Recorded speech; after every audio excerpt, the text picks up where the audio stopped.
successful to build a life you want, you probably figure out your why. Hi, this is Pinn Yang, and you are listening to This Is My Why podcast. You're clearly someone who thinks about brands a lot, personal brands. Yeah. I wonder, when people approach you, how would you pitch yourself to them if they've never met you before?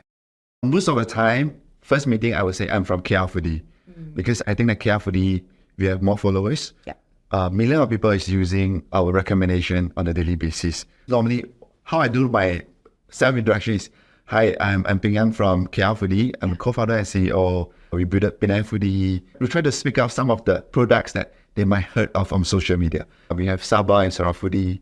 Besides Foodie, we also have Malaysia Homie. They might not be Foodie, but Malaysia. So I try to tell them, we are the guide on digital media. Yeah. You could actually watch our content, and most of people say, oh yeah, I seen your video. We just went to this nasi lemak that I recommended. So I will always bring up values to people through our content. Fun fact, back in 2022 and 2023, we only have one business team. One among 50 people that constantly go and sell to people.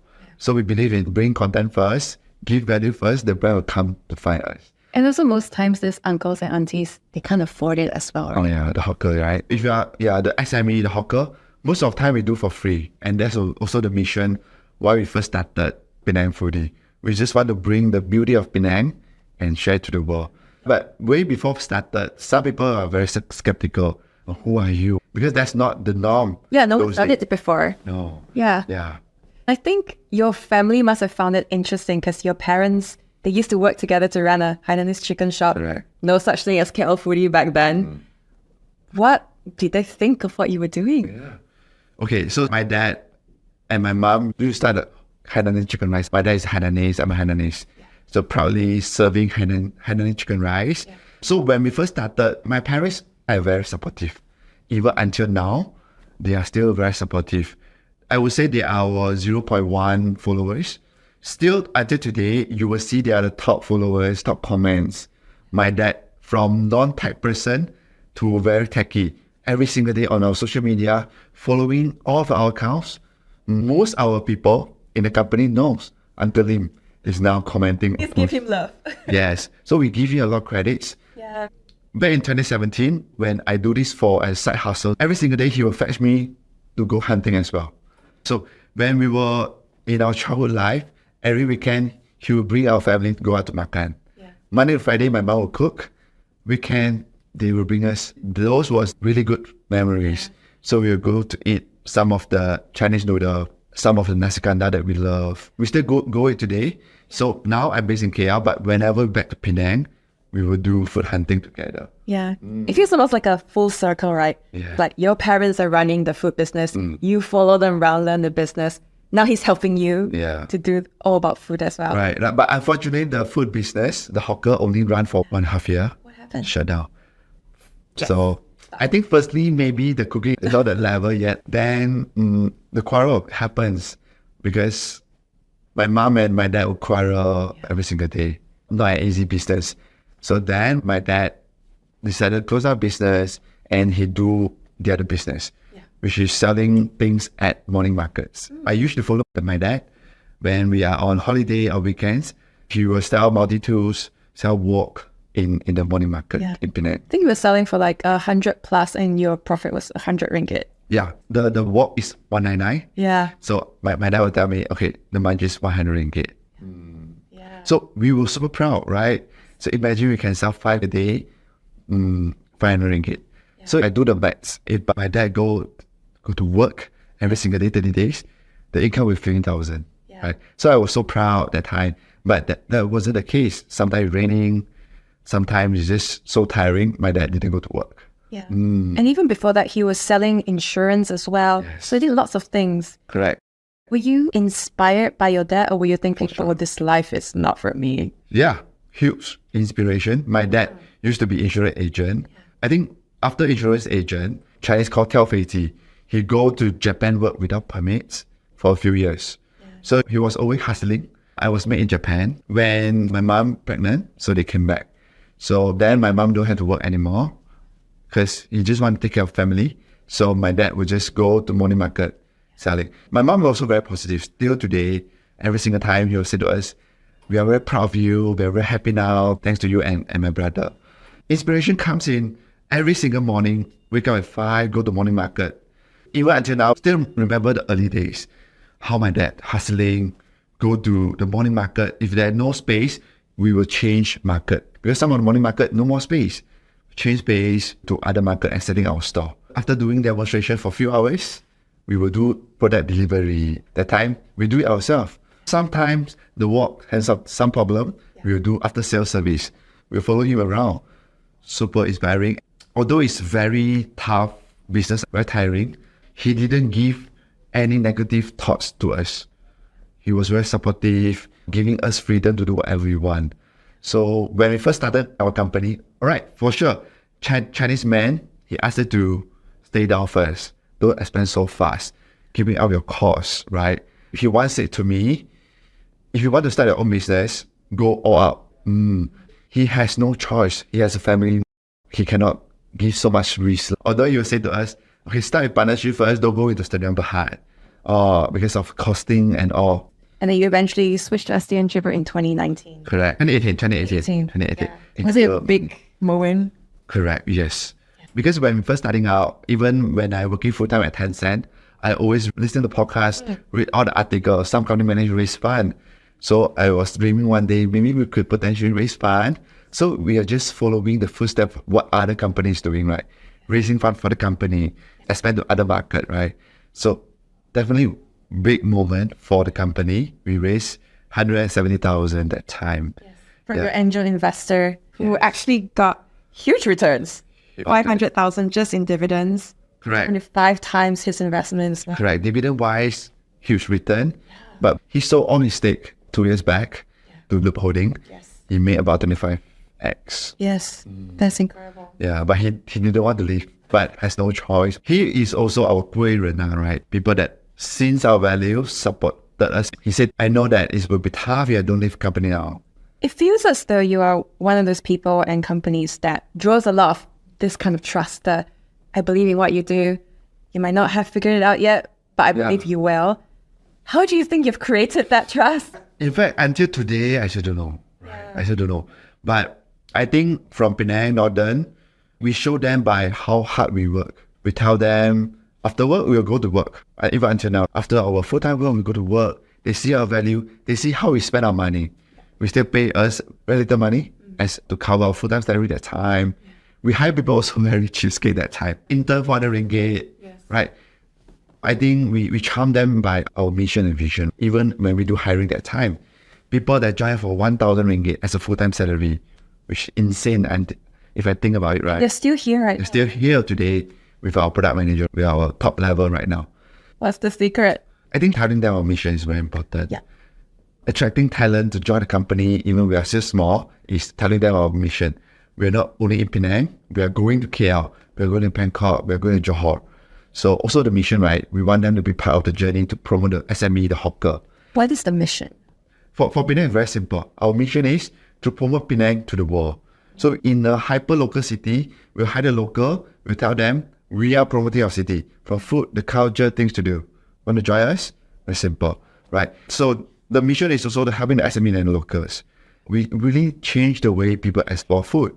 People used to know about food newspaper, blogs, right?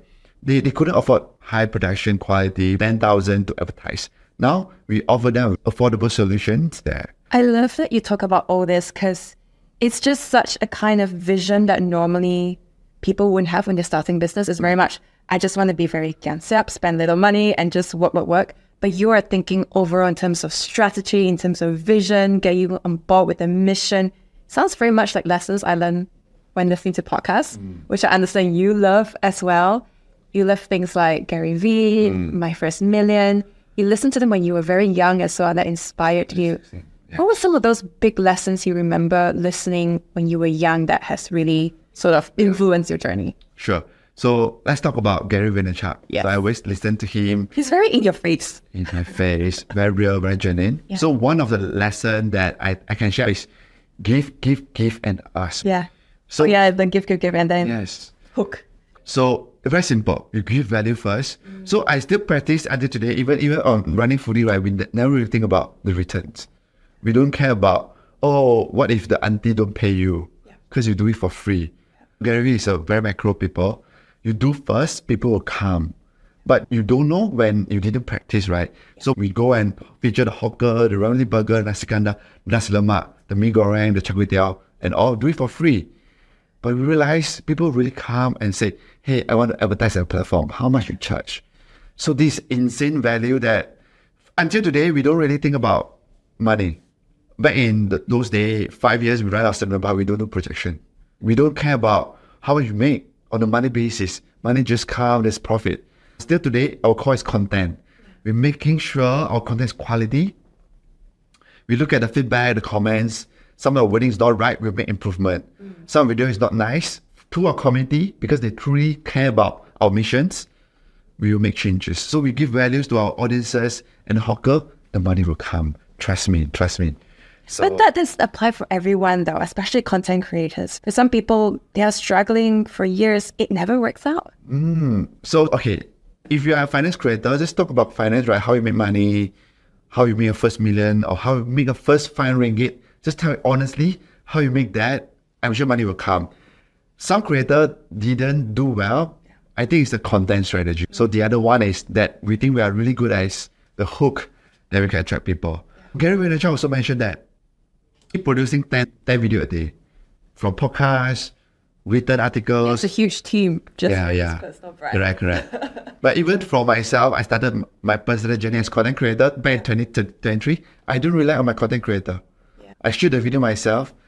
It still can happen, right? You don't even need a big team. But the content is very important.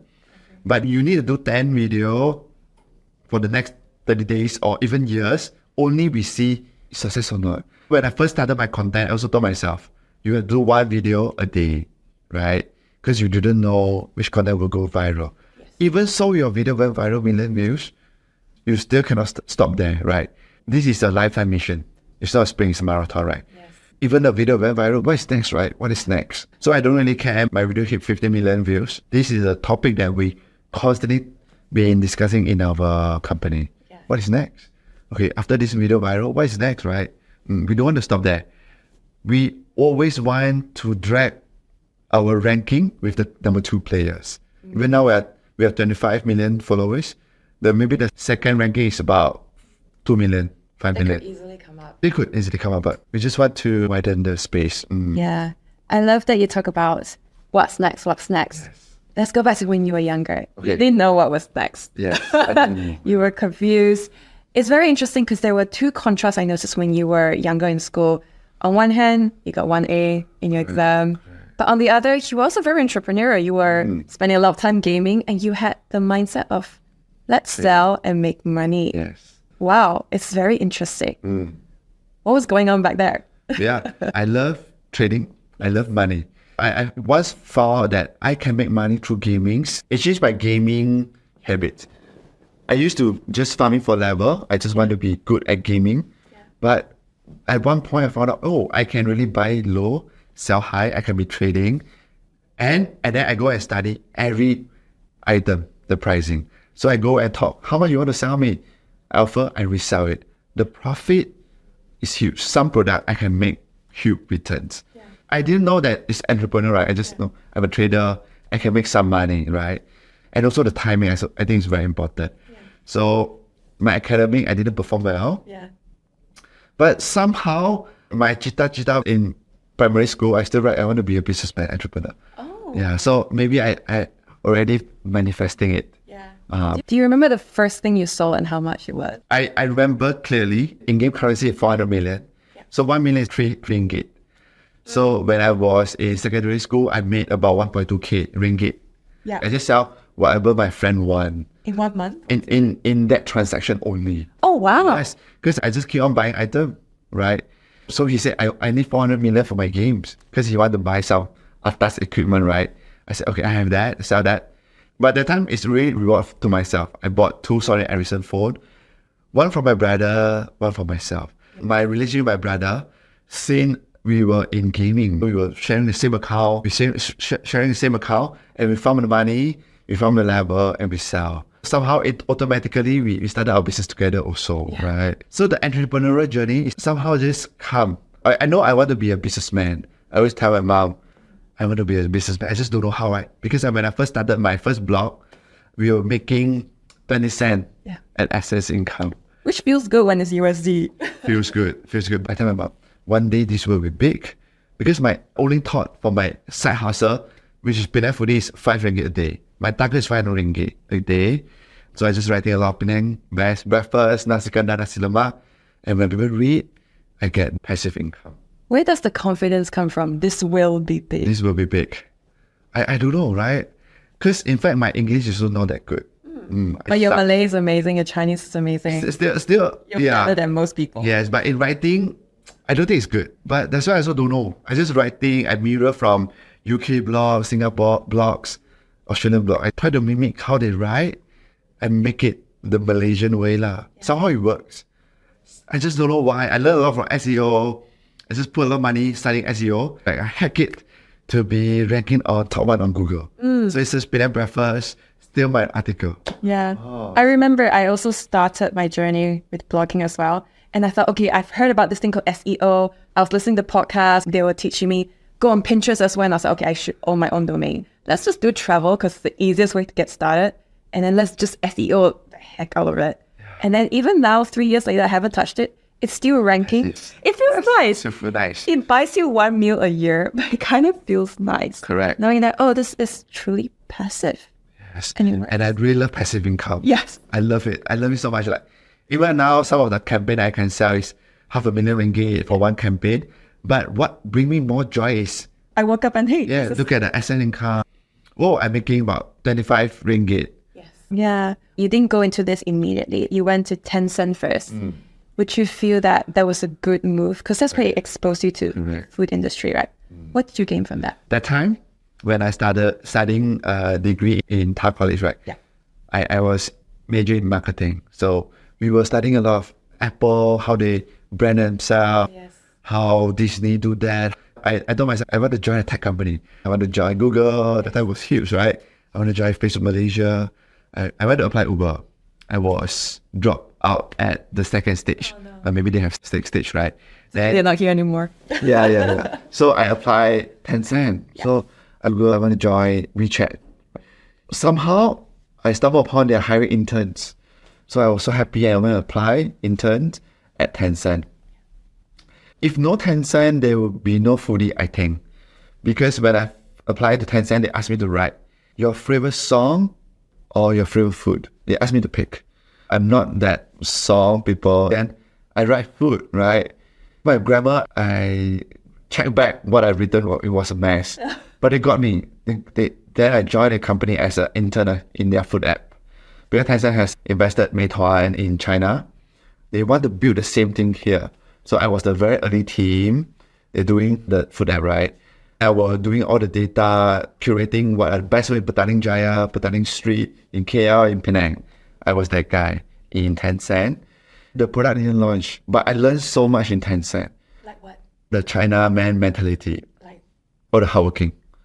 They are super hardworking and they are very KPI based. Because with KPI, you will get good returns. In Tencent, those days, they will tell us, in China, some people just got 100 months bonus.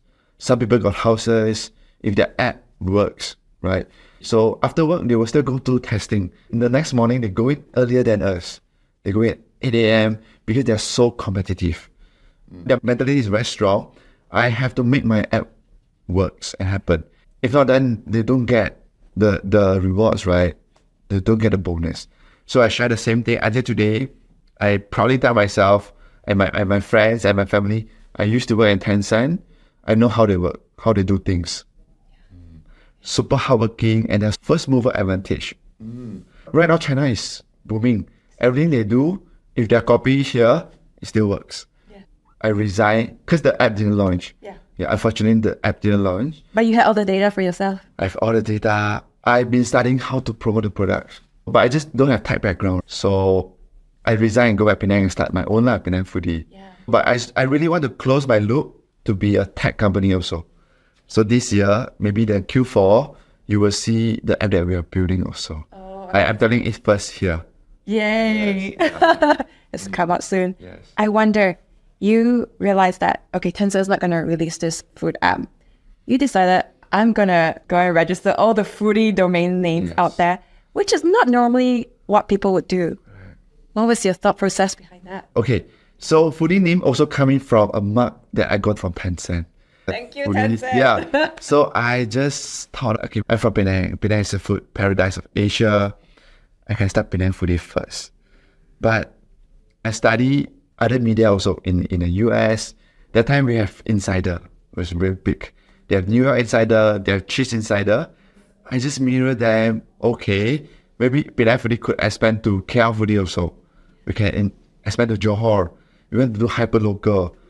We also acquire Singapore Foodie domain. I pay 3,000 US to get the domain. Wow. And even that was a huge investment, even though you have just... Correct, but I know that Singapore can pay 3 times more in currency also, right? And we straight away buy PKK Foodie, Jakarta Foodie. I just acquire many food, even Japan, Taiwan. Even we don't have plan to go there, I just buy all the domain first. UK Foodie also. So my personal joy, as me time, I go and search domain. It also for manifesting. We didn't know when, but we know one day it will happen. So thankfully, I acquired so many domain. Even the Facebook page, Instagram, I just grabbed that. Brunei Foodie also got. Yeah. What's the most unusual foodie that you have that people might not? No. New Delhi Foodie. Oh, really? Even India market, I think it's huge. Yes, it is. But people might not know it. But I got a domain also. Because our passion is building. It's not just so much on the monetary. It's the building things, start from scratch. It's me and my brother and fiance hustle. So we also have the mentality, we want to build new things. That's why during MCO, we built Malaysia Homey. We try to combine all the before and after home renovation. And now we got a new venture in home. We love travel, so we built Travel Rookie. So now we are partnering with Asia, Malaysia Airlines to do ads, right? Yeah. Our forte is really building digital media, the content. Now we are also building car body. We soon will be building Malaysia Techie. So you will notice all of our branding end with IE. So it's about internal exploring. We love building. We build KL Foodie, Penang Foodie, Halal Foodie even. So now we can outsell our client. If Grab come in, we can say, hey, KL Foodie video 3,000. If you want to cross-post the video to Penang Foodie, you only need to pay 5,000 ringgit. With a little effort, we can cross-post to maybe one advertisement 30,000 ringgit. Yeah. Where does your clarity in terms of branding come from? Because most people don't have that, but you had it from the start. Yeah, I also don't know if I done it right, but even the logo now is designed by me. Yeah. All the Malaysia Home this logo are still by me. All the website design is by me. It still works. Yeah. Tools like Canva that help you. Canva. I use Canva to design a logo. Yeah. Still use today. I don't know, but I say to my co-founder, I think I have design sense. Or just upskill to Figma in the future. Yeah. I think branding is about the brand recall, right? Because I study marketing. So like, if I headache, you think about Panadol. Yes. Right? This is so subtle, but it's so powerful, right? We always remember ourselves, how can we relate back when we want to find food? So it's about the awareness and the brand recall, about how much they see you. I love that. It appeals to me because as an IP lawyer, you always learn very quickly about, firstly, trademark, and it's all about protecting the mental association. I see your logo, I think of your company. That's what you're protecting. And that's also the hardest thing because how do you know if someone remembers you? Right. And that's exactly what you're doing. Yeah. How you're protecting that mental association, right? You have mentioned the word manifestation many, many times now. Yes. It's a big thing for you. Big.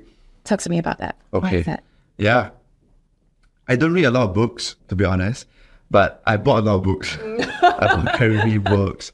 I bought a lot of books. Tony Robbins' book I bought. But the only book that struck me is The Secret, right? The chocolate color secret.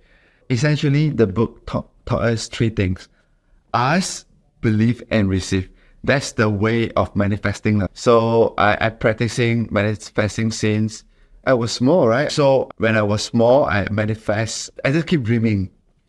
Because I was living in a 700 square feet flat, it would be nice if I can move my family, my dad, to a semi. Then I always want a nice car. It would be nice if we can drive a Mercedes, right? So a 70, a Mercedes, I want to be an entrepreneur.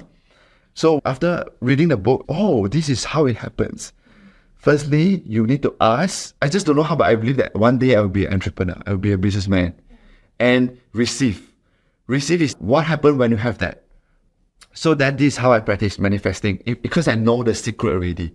Even when we start our company, we say to ourselves, hey, it would be nice if you can sell the company to someone. We even manifested the buyer, and it works.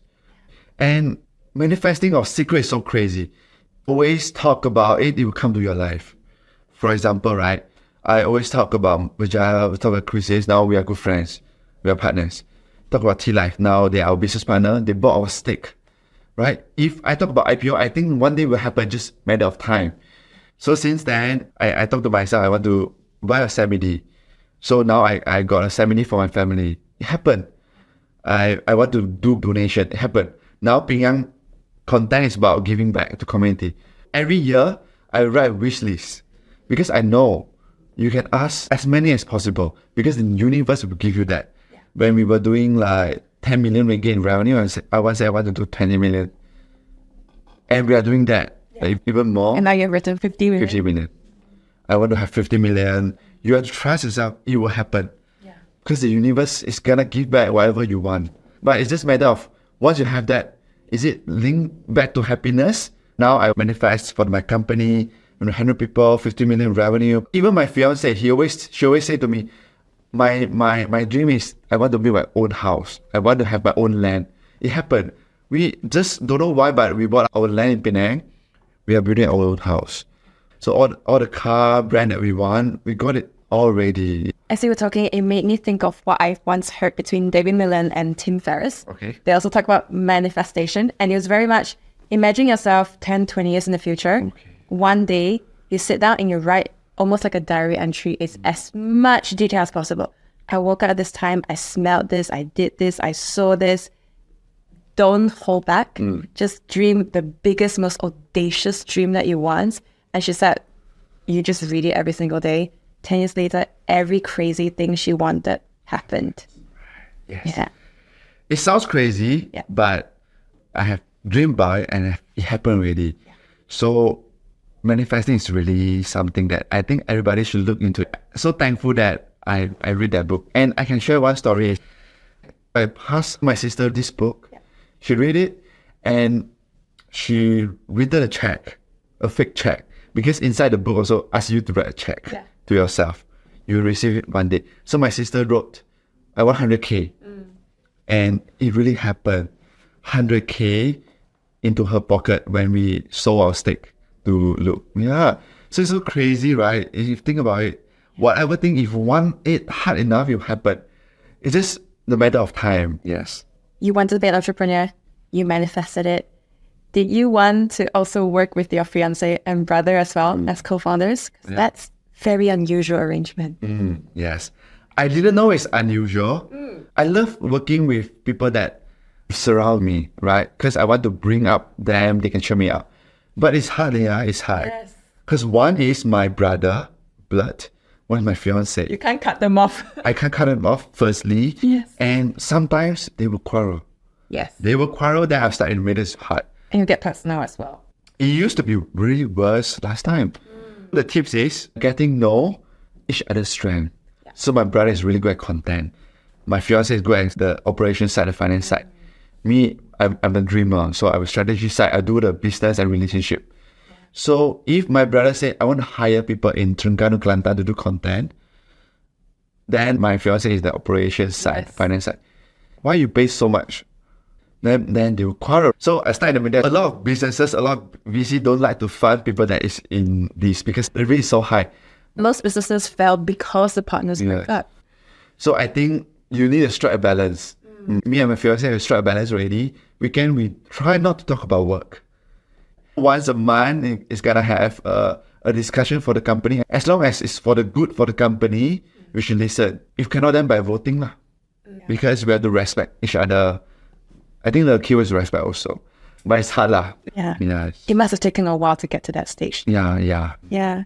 I wonder how long it took you guys to figure out your different roles. Because when you said it, it sounds perfect. Everyone has specific skills. CEO, CMO, COO. But couldn't have been clear from the start. No, it's not clear. Everybody was still shooting content. At one point, we know at the business level, we shouldn't go to do content anymore. Our role is the company direction. My fiance role is about financing, operation. So we thought to do the organization chart. Then we said, okay, we should go to high level. We should hire someone that's better at content. We should hire someone that's good at marketing. Last time I was still running as myself. My time should think of create greater value for the company. I should be meeting clients. I should be meeting agency. But here's the difficulty, right, which I'm also facing right now. When you're first starting, you do everything. Hard to let go. It's hard to let go, but it's nice to let go. Once you let go, you know that, wow, because you are the entrepreneur, you are the mind, you are the leader, the things that you do will bring you 10x more. So once you reach that point where you were ready to let go, did you just force yourself, just hire someone? Yes. When Loob asked us, hey, you should hire your first CFO. Then I asked him, how much is salary? 8,000 ringgit. Wow, it's so big. Because that time we do it ourselves. Okay, then you should hire the account. We're going to hire you to open invoice. How much? All is costing, right? Think about ROI lah. So that time we invest to build the department. Thankfully, we did that because the ROI is so much more. We should hire people that's smarter than us. I'm so proud of my finance team. I always tell people, you should have a finance team. If the financial makes sense, if the revenue makes sense, let go.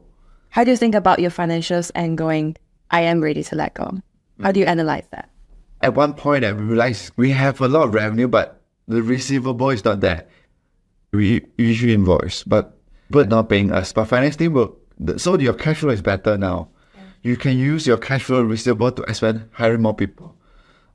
It's hard to say, but based on our numbers, our revenue growing since we got them into the picture. Yes. Since we talk about financing and also expanding, let's go to the very start, because most people would think, have this idea, got all the domain names, let's just jump straight in. That's not smart, right? You have to go through it yourself. You were working in the agency before, and you were also working off Penang Foodie at the time, part-time, and you guys had a goal that you would make 15,000 ringgit a month profit for at least 6 months before you jump all in. Yes. Talk to me about that thought process. Yeah.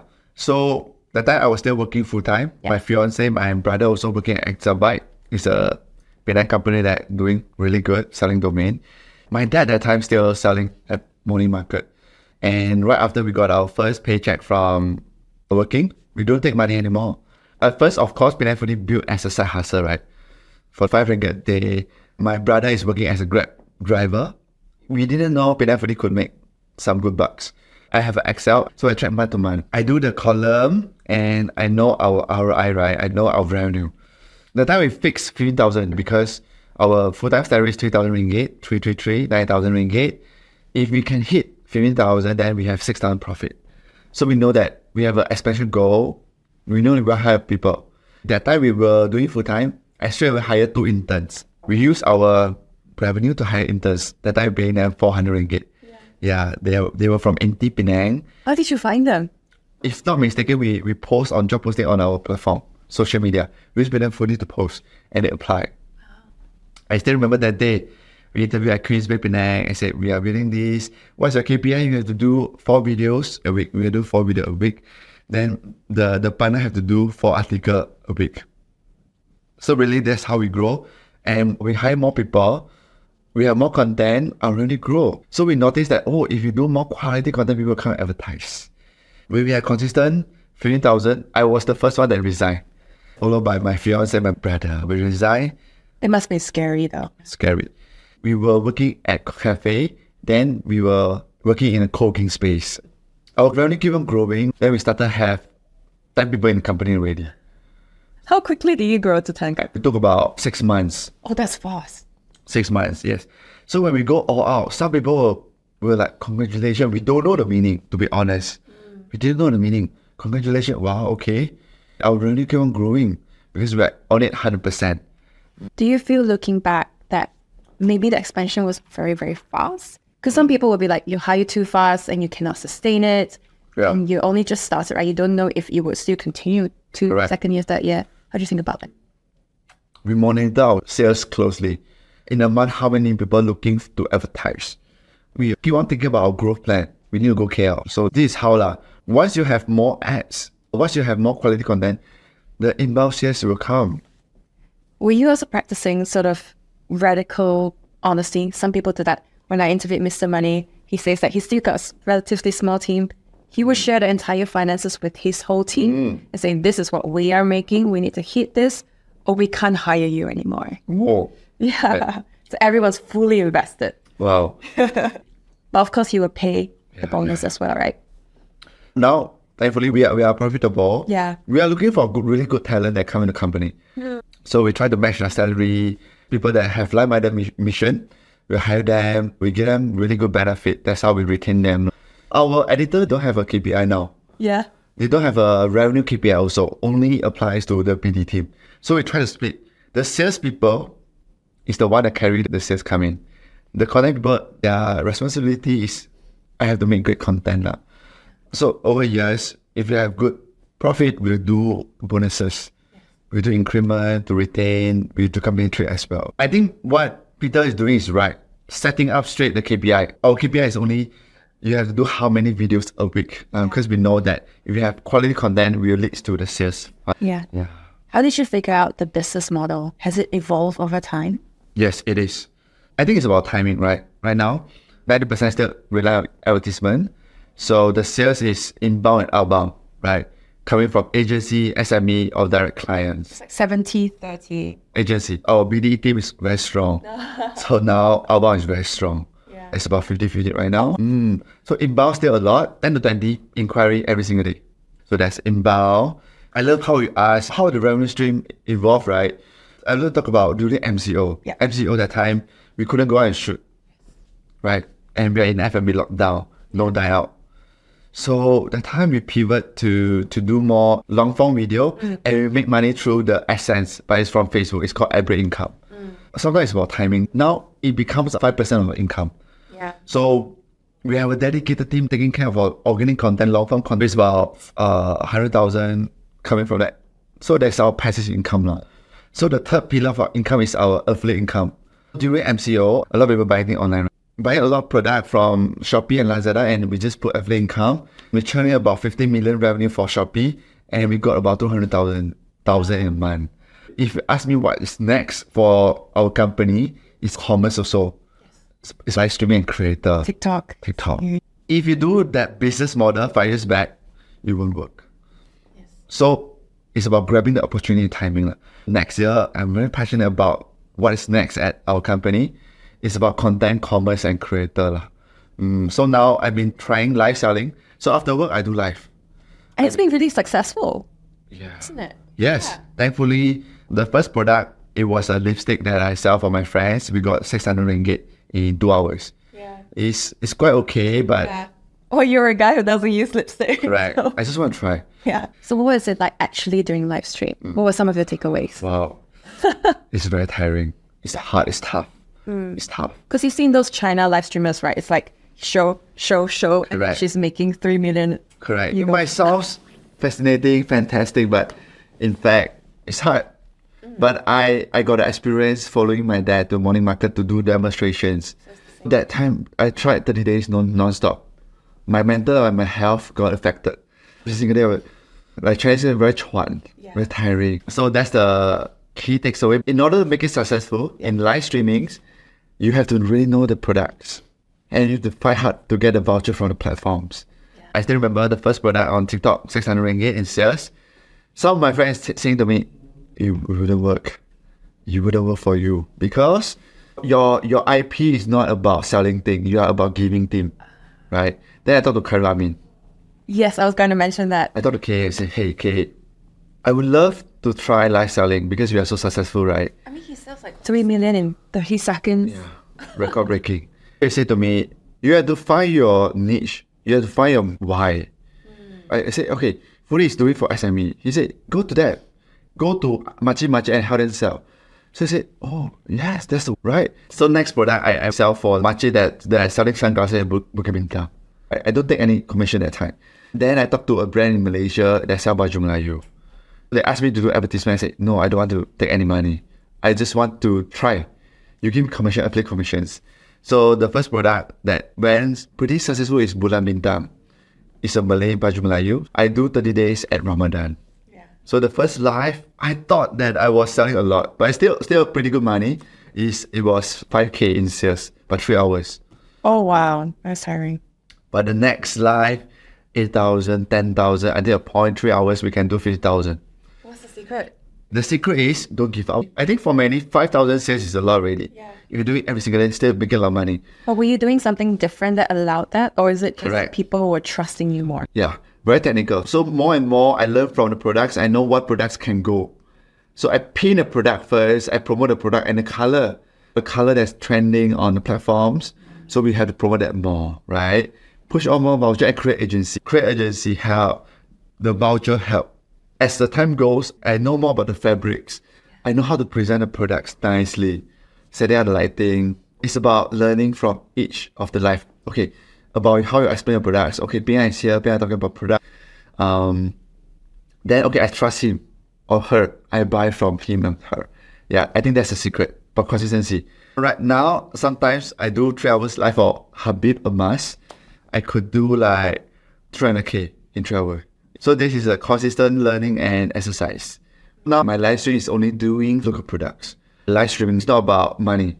It's about exploring the new opportunities so that I can duplicate for my businesses. I do content for like local entrepreneur. I interview them. Now I sell for Montego. I sell for Doodoo Dots. I sell for Higer. All amazing local company. How do you lead Gen Zs? I think Gen Z is super different compared to us. Gen Z are very special. Gen Z are very upfront. They has exposed to many information. They are very accessible online. And unlike us, right? I'm Gen Y. Just follow the rules. Just follow the rules.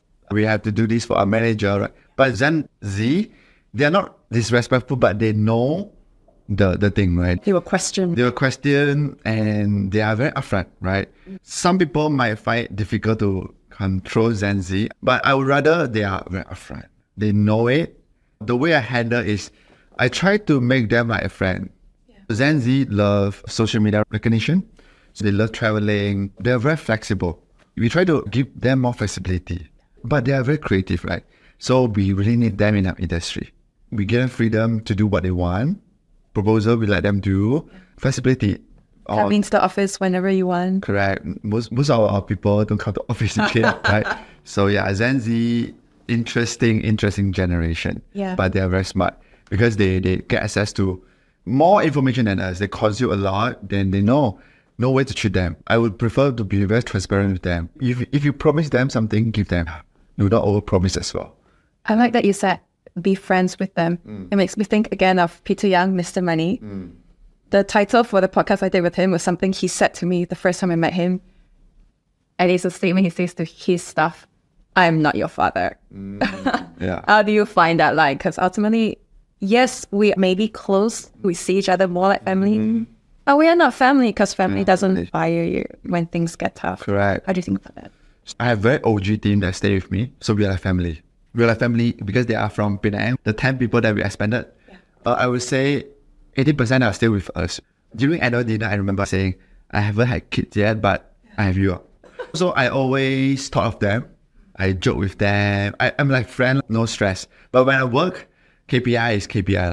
I always stand on their side, regardless what clients say. I always listen to them first. I respect them. My fiance is like their mother. We are very close, but they don't really, like some Chinese say, 爬上你的头上, right? But no, they are very understandable. Sometimes we go and hang out together. We go camping trip. We shopping together. If they need me to carry things, I carry for them. The way we bonding is my brother always buy them food, buy them tea life, make sure they're happy. We listen to them. If I want to claim anything, they'll come to me. I always let them claim. But every generation is different. But what if someone doesn't perform?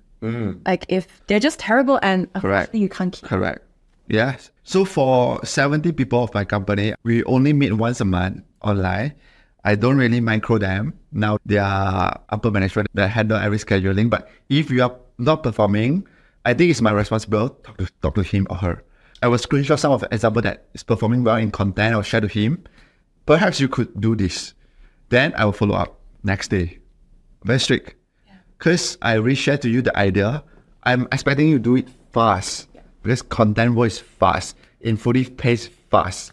So next day if you don't do, then I'll question again. I'll call and say, why you didn't deliver the thing? right? We have set a KPI, we do 4 videos a week, and you should deliver, right? So if it's not performing, I'll call him next day and next day and next day. Before posting, I will look through everything, the thumbnail, I'll look through first. And if it's performing, then I'll say, you see, you can do it. Motivate him. But if not, then I'll fire him or her. Yeah. Because in foodie business, we cannot tolerate low quality content. Everything we send out, we screen through, and everything has to be perfect and nice. Yeah, your brother So checks through all. if not nice, we'll let him go. Performance. What's been the toughest moment? As I said, I treat them as my son and daughter. So whenever there's people leaving the company, I feel sad. So this is the toughest moment, regardless you are with us 5 years, 7 years, or even 1 month, because we will always self-reflecting. Is there something that we can do better? Is it a culture that we can build better, So this is one of the toughest moments in managing people. So you are working with all these Gen Z people, and it's just a very different experience. You're also working with other people as well, external stakeholders. We mentioned them briefly, Bryan Loob of IPOing. You manifested him as an investor. What is it like just going through that process of bringing on board someone who's clearly going to take a far more prominent role in this baby that you built from scratch? Yeah, I can briefly talk about how I met Bryan. Yes. That time we do a podcast. Yeah. It's called Foodie Canteen.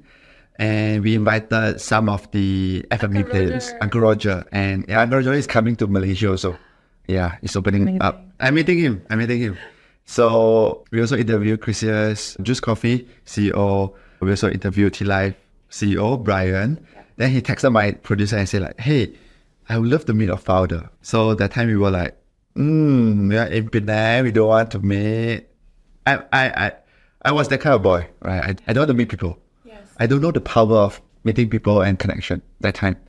But after 6 months, I was in KL, seeing my brother. I said to him and my fiance, what if I text Bryan and he want to buy our company or invest in our company? Then my brother said, I'll buy you a car. My fiance said, I will give you 10,000 ringgit. So that was my first time really seeing him. Because in picture, he's like quite cool, very super cool, right? He's like, posting nice. So before going to the dinner, I was telling my brother, hey, later you don't mention chat time, okay? And I was telling my fiance, this is a power manifestation, everything happened. Manifesting, everything happened during the dinner. But Bryan is so different as compared to his picture. And his wife was there also, super nice, super friendly. During the dinner, we were talking about business. So how you scale, what happened during MCO, do you need money, do you need capital? So we were like, oh no, we are self-sustaining, we are profitable, we are going in this market, we are doing that, trying this thing. Then on the way back, we were like, oh, we should say we need money. But the next morning, 8 a.m., he texted me and said, I've been thinking this, I would like to take a stake in your company. Wow, we were really, really happy. Cannot describe the feeling. So it's like everything almost come to life. But why would you want him to take a stake? Didn't you own everything yourself? It was doing well. Correct. So yeah, we were doing well.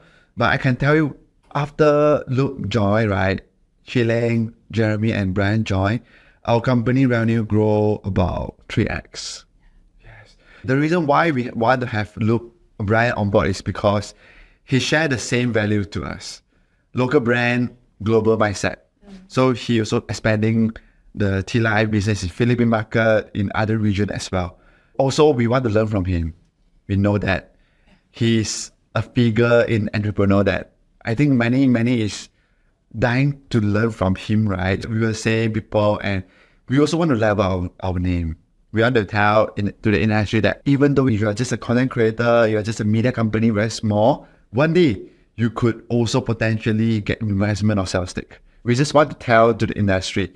And we also want to leverage his knowledge in business.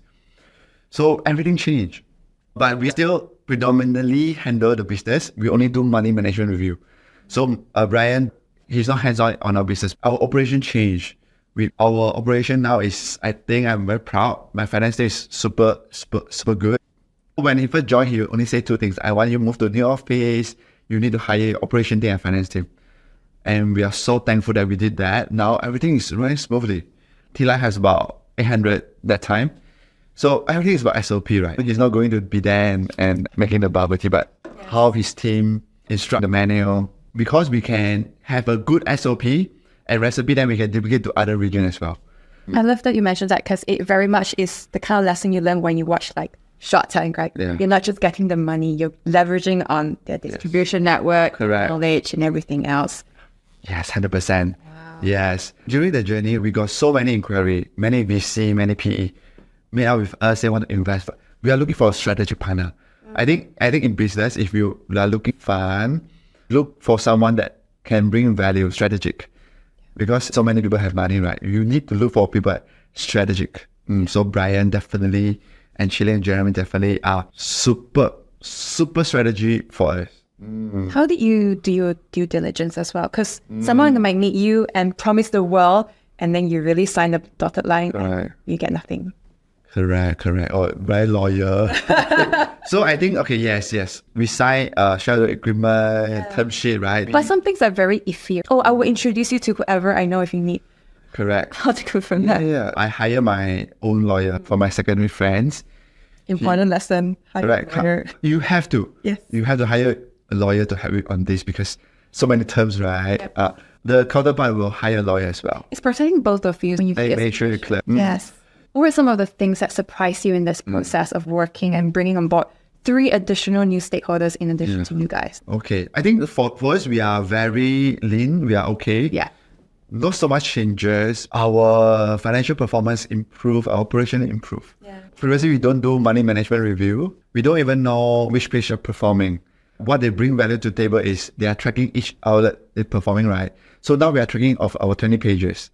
Which are things are performing, what's the revenue growth, what's the costing. Now we are very clear. We do money management review. Yeah. I only see good things. These are the things that are very valuable. I appreciate so much. Because previously we don't do that. Yeah. I like that. I noticed as well that Bryan is very on social media as well. When you tag him, even when I mentioned you're coming on, he was on it immediately. One of the very first to comment as well. I actually heard of him quite a few years ago. Also T-Live, I decided to hike Everest Base Camp a year before, March 2020. Finished hiking, was in Kathmandu, world went to a lockdown. So I was stuck there for 2.5 weeks. And then my friend said, oh, do you know that T-Life has this DIY bubble tea kit? And I thought, I have something fun to do now, right? And I was so sad because I realized, you have all this brown sugar. You need a pan to cook it on a stove. There is nothing in your hotel room except a kettle, right? So I thought, okay, I would just figure out how to cook this bubble tea with a kettle, make my first video with my phone, put it online. Bryan saw it immediately and he actually said, I'm going to get my team to try and replicate this. I was very impressed because I thought it's just a random little thing, but you saw your action on it. I will always remember that because it was just so unusual for the leader of a big company to be really clued in on what one individual customer is doing and that you would immediately send a message down to, this up. Yes. Which is, Yes. Oh, yeah. You are exactly right. He is super hands-on, super. So he inspired me so much. Like maybe every weekend, right, he will be meeting with F&B owners, talk about businesses.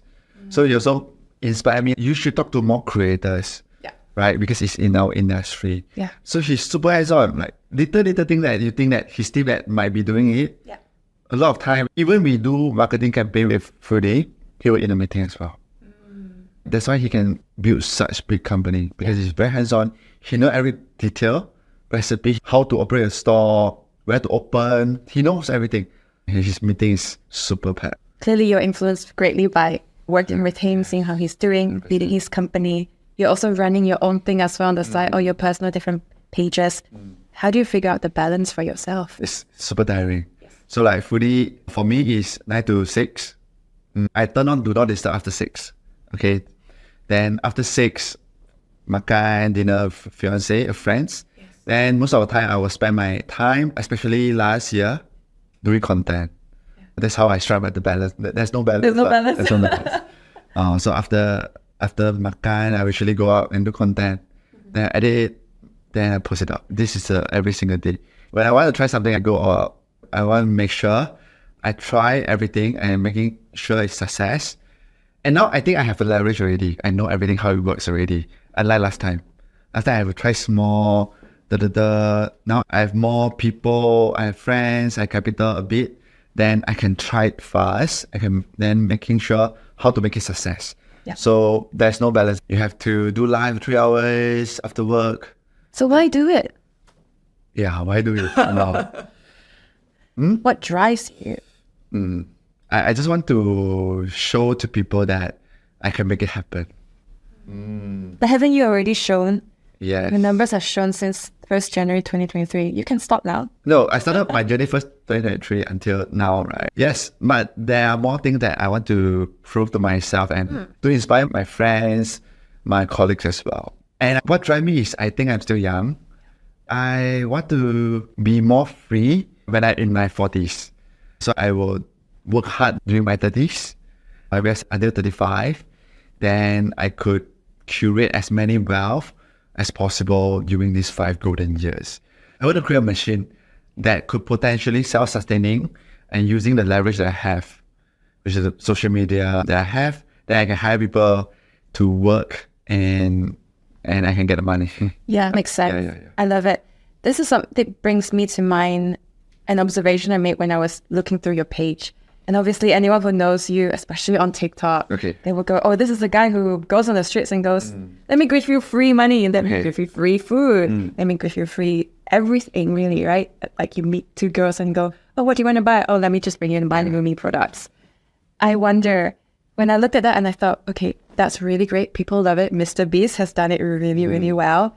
But there's also the other side, which is ultimately this is content. Correct. And how genuine is it that you're leveraging on giving to build yourself up? Ultimately, then with this following, you can bring in business, make money off of this. Some might say almost disingenuous elements to what you're doing. How do you think about that? Yeah, so when I first started my own channel, Pinn Yang, I do the same thing as Foodie. So I go and obviously I speak in Bahasa Melayu and I go just do food review. I go to some of the famous store. The other idea I have is I just go around and ask people, hey, do you follow Foodie? I just want to know, out of curiosity. And that video got me 700k followers. Whoa. In just one video on TikTok. So 700k in one video. So very simple, as if you follow Foodie, then I give 100 ringgit. Then if you follow Pinn Yang, then I give 400 ringgit. That 500 investment, just out of curiosity, and it got me 700k followers in one video. So if from 10k to 20k to 50k within a month, your second month already 700k. That's exciting. Correct. I just want to leverage on that. The algorithm, the system. Yes. Oh, it can work like this.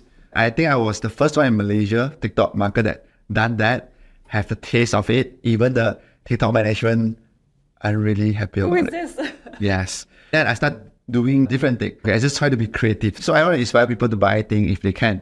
I used to sell things at Pasar. It's not easy to sell things. I got this idea one day. It's like I go around and sell Apple. The one that buy from me, I buy them Apple iPhone. Right? That's creative side. I think is perfect. During the interview, I can ask people their story. Oh, I need this to do this. I'm working on this project. I also realize giving is better than receiving. Like Chinese, we have 施比受更有福. It's like, if you can, you give, right? So for me, I really enjoy giving.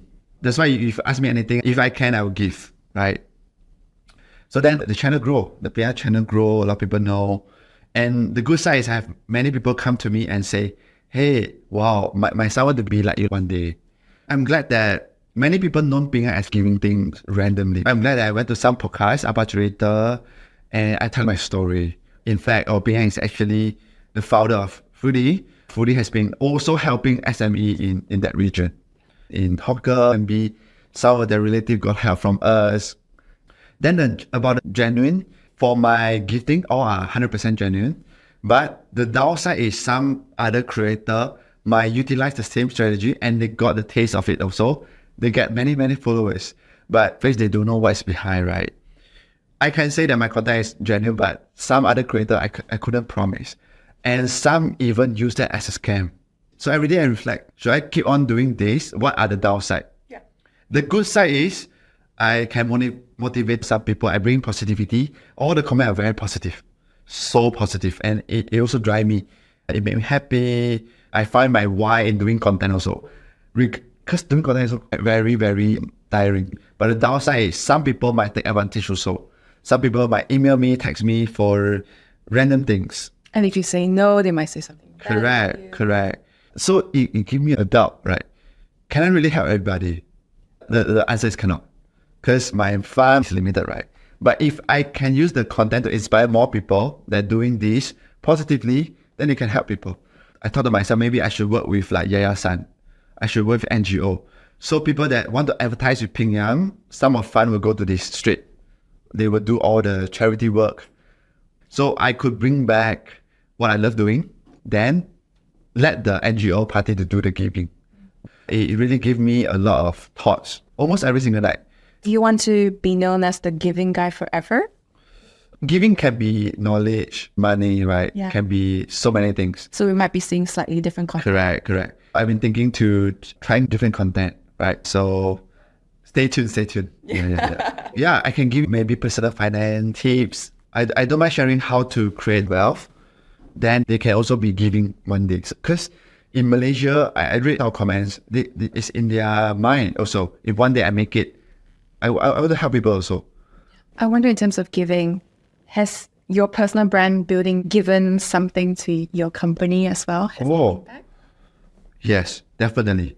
Last time, Foodie, nobody know who is behind. Who is from KL Foodie, Penang Foodie don't know. Right after I start building my own personal branding, it truly helped the company. So now the story link, Foodie is helping SME, it's helping me to find food. I don't know what to eat. I'll bring my friends from the state to eat it around in KL. That's one of the comments I left when I said, hey, you're coming on. They were like, yeah, this guy is the reason I have all these tummy inventions. I overeat all the time. Yes. Obviously, in being a company, people want trust. Who is behind the company? Yes. Really bring values to my potential clients. They would love to work with Foodie more. Now they know, all right, Pinn Yang is behind it. I want to also help Pinn Yang mission. Foodie mission is to help the SME. If I'm in the banks, I could potentially reach out to Pinn Yang and discuss.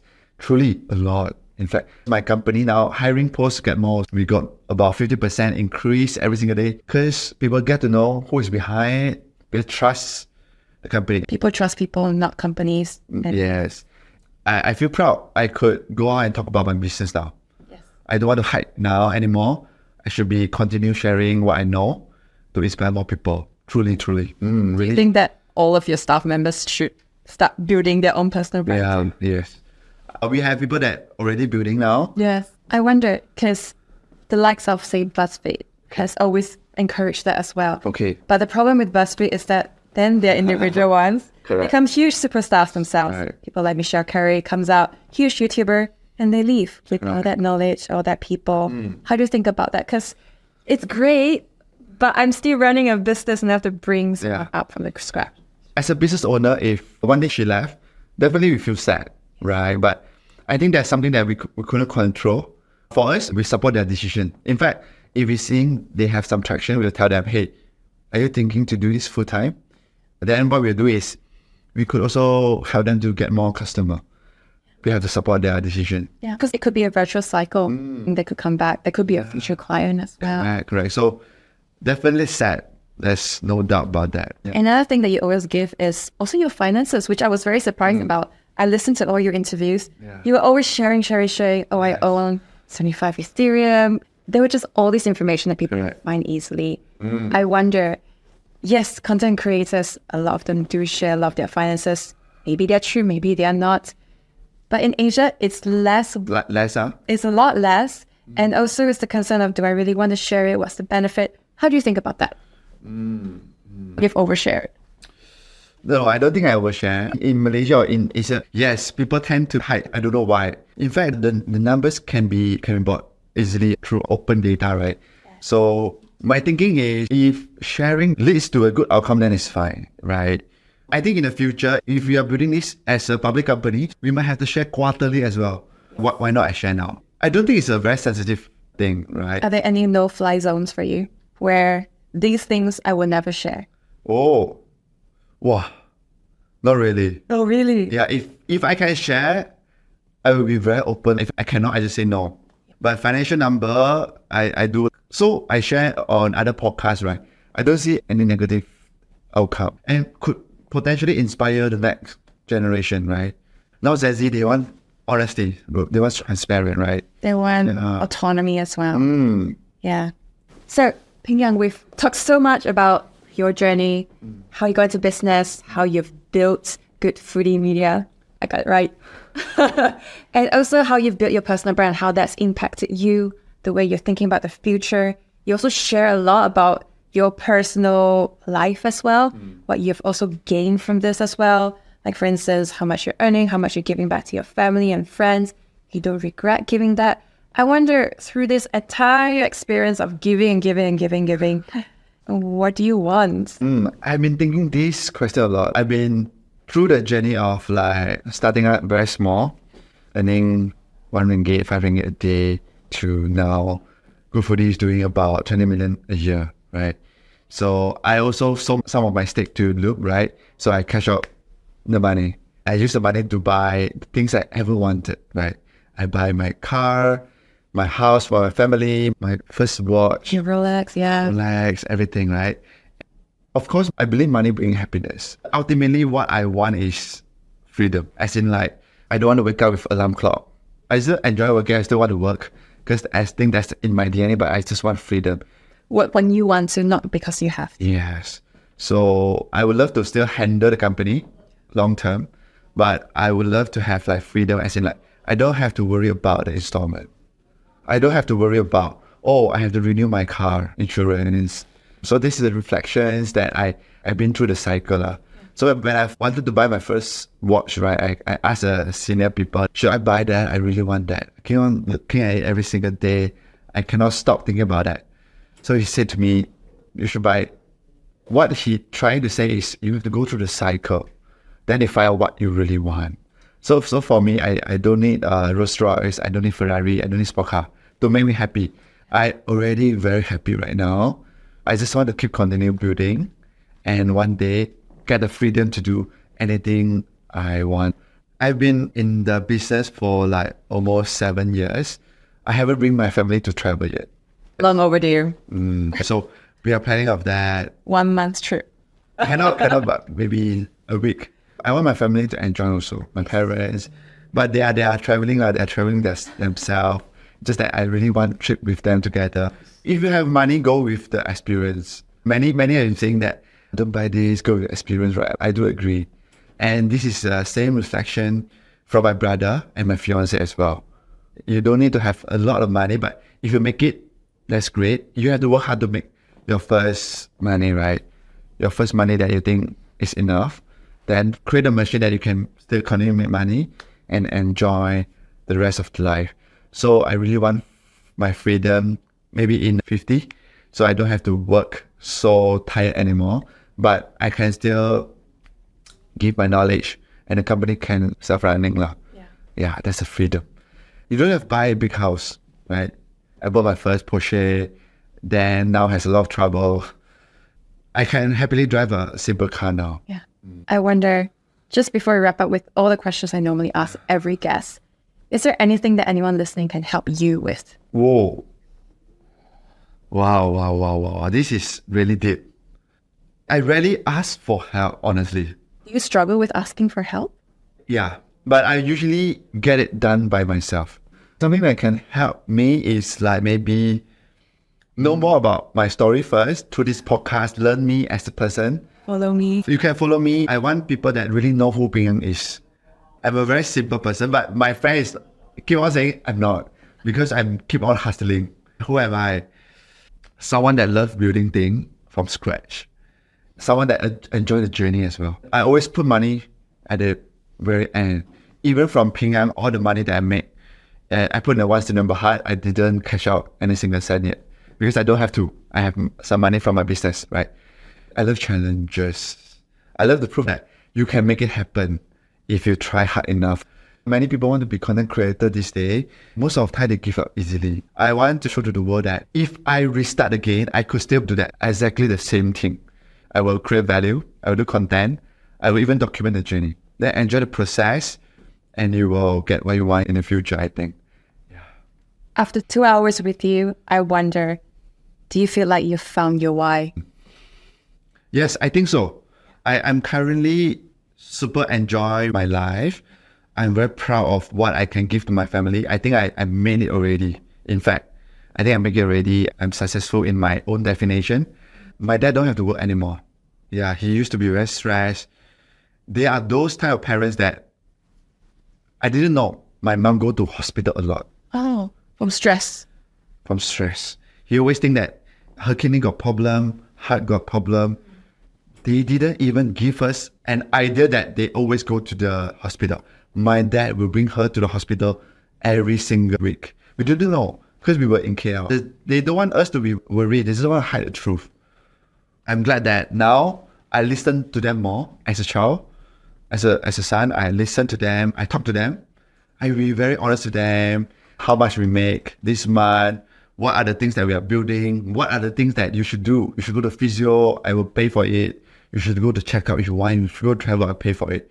If you need my time, if you want to makan with me, you want cook for me, I will be there. I think this is why in my life. I also just proposed to my fiance. I think that found my why already. In business sense, I think we are doing super good. We are offering job to people that want to share the same mission. We're helping the local SME. I think that's amazing already. All the nice things that we want to buy, we bought already. It's just that next step is keep on building the company, helping more people. And yeah, I think I found my why really. You mentioned success earlier. How would you define success? My definition of success is financially freedom and very pretty much tied to my family. Managed to give them a good life. Managed to give my grandma a good life. All the doctors she wants to see, we can provide that. All the time, all the house, whatever things that they want in life, I will try to fulfill. And I make sure my parents are proud of me. But my dad always remind us to stay humble. You have to remember your root, why you start the business. And you have to remember who helped you along the journey. Our success, I think, come with our people who follow us in day one. All the clientele, all the small hawker that also pay us to advertise, they trust us in the process. I think this is my definition of success. And also you can inspire more people. If This Is My Why podcast, we can inspire another 5 people. I think this is our success. Yeah. Right? They could build another new venture, another business. It's the little DMs that make a huge difference. Like I would meet friends and they would go, I was so depressed, I was hospitalized, but I listened and I was inspired.